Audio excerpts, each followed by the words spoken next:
Čak 94% hrvatskih građana smatra kako živi u zemlji u kojoj je korupcija široko raširena. Podaci su to iz izvješća Europske komisije o korupciji u Europskoj uniji. Osim percepcije visoke korumpiranosti, visoka je i ona stvarna razina. Hrvatska je u skupini najgorih zemalja kada je u pitanju osjećaj korupcije. Mislim da dosta toga tako funkcionira. Ima previše političara koji kradu. 94% hrvatskih građana smatra kako je u zemlji korupcija široko raširena. 6% ih tvrdi kako je od njih traženo mito u posljednjih godinu dana. A čak 81% hrvatskih poslovnih ljudi uvjereno je kako korupcija sprječava poslovnu kompetitivnost. Mogao sam uzeti da sam htio. Nisam. Zašto?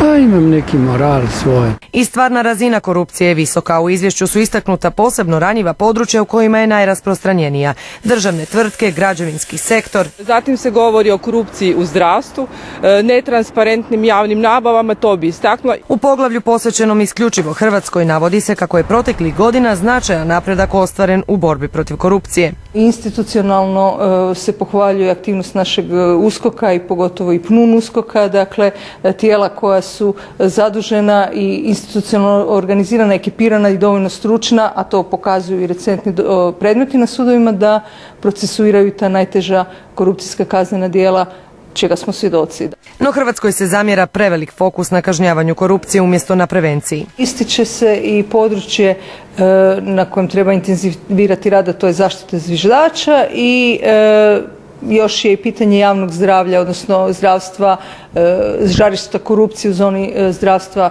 Kao problem spominje se i sukob interesa. Do kraja prvog kvartala ove godine Povjerenstvo za sprječavanje sukoba interesa trebalo bi izaći s novim rješenjima. Registar dužnosnika, a ne samo taj registar, nego i registar pravnih osoba koje podliježu ograničenjima, registar izvanproračunskih fondova i ustanova koje su proglašene od posebnog interesa.